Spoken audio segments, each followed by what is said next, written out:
one of the first things that was said to me was, well, you managed a $70 million category at Reebok, but you've never started a company and grown it from scratch. And that kind of was a little bit burning in the beginning, just because I thought, there would be that, kind of resume would hold a lot of water, but it didn't a ton. I mean, it did to a certain degree, but it didn't from letting them know that I could start a business from scratch. Knowing the fact that there were people who kind of doubted myself, my ability, my kind of perseverance to be able to crack into this very competitive industry, which is footwear and apparel. That's all I really, needed. So like the fact of going back to corporate, it's just it was not an option. So never once did I ever feel that it wasn't going to work. I just needed to get smarter about the way that I was doing things. For me, it was the same sort of thing. I had no idea kind of how hard it was going to be to start this company from scratch. And if I knew, I don't know, maybe I wouldn't have done it. But I think that by not knowing and knowing that there was no other option to fail, that it was just a matter of kind of changing up my pitch, changing up, the angle, kind of reading more and understanding more and talking to more entrepreneurs and talking more to investors about, what success looks like for them. And for me, that short, succinct storytelling type of pitch was the way I had to go. And knowing that it wasn't just about the business, and knowing that a lot of it was about me and being as good of a leader as I possibly could be, and them kind of investing in me as well, was something I never really thought about. Yeah. And that was something I tried to play up more as I continued to talk to investors. The typical world of product endorsements is you pay people a lot of money and they'll post, they'll wear your product and then they'll post about it, whether they love it or not. And, that's, all I knew coming from, a big billion-dollar company. But that's the way it's always kind of been done, is this, this influencer marketing. And, with our product, we customize, and our whole motto and mantra is stand in what you stand for. So it's not about a big ISlide logo on our slides. It's about, your logo or your brand or your message, whatever that may be.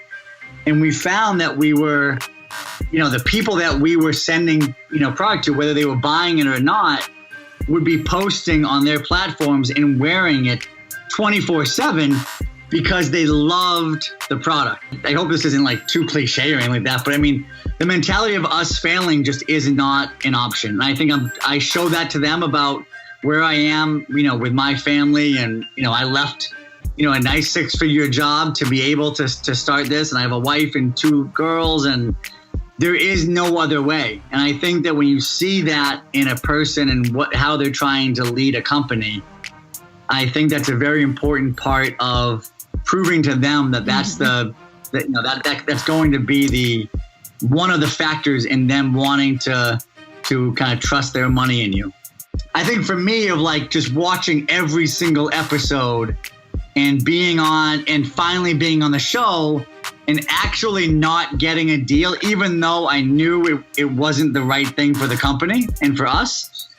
But just to walk away without having a deal was just devastating. At the time, it was absolutely devastating, even though I knew in the bottom of my heart, it probably was the right decision. And when I called back to, the office and let everybody know kind of what happened, and, not really knowing what their reaction was going to be. I mean, it was extremely happy to know that they were all yeah, you would have been a complete idiot if you ever took that deal that Robert was asking. So it was great to have the team kind of have my back with that, and to kind of know that, it was the right decision, no matter how stressful it was to walk away by saying no.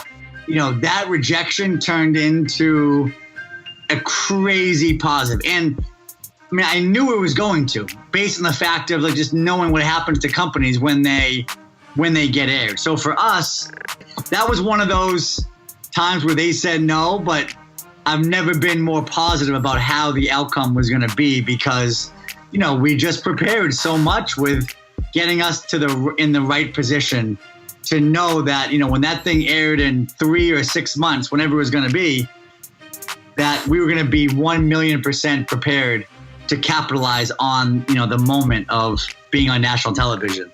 By far and away, the people are the most important thing about this company. And I think, in the beginning, as we grew this, one of my good friends, Donna Sullivan, who, kind of gave me some early advice, which is kind of the advice that I live by, which is hire slowly and fire quickly. And that's deemed to be an amazing, amazing piece of advice that has saved this company from, a lot of hardship. I'm not going to sacrifice the greater good of the company with someone that can actually bring, the entire company down. I've been at places before, not just Reebok, where, you can get 1 or 2 bad people that can literally bring the entire organization morale down.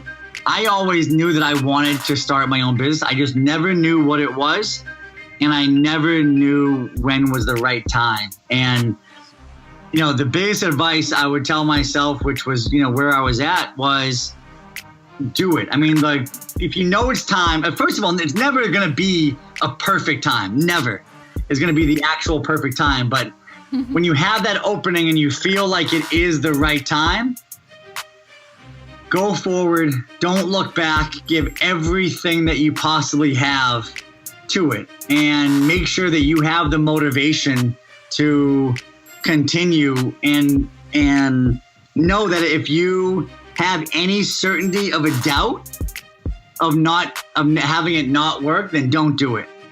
Because, that's where you're gonna fail, and you have to have this almost unorthodox mindset of there is no going back. Rejection's going to happen.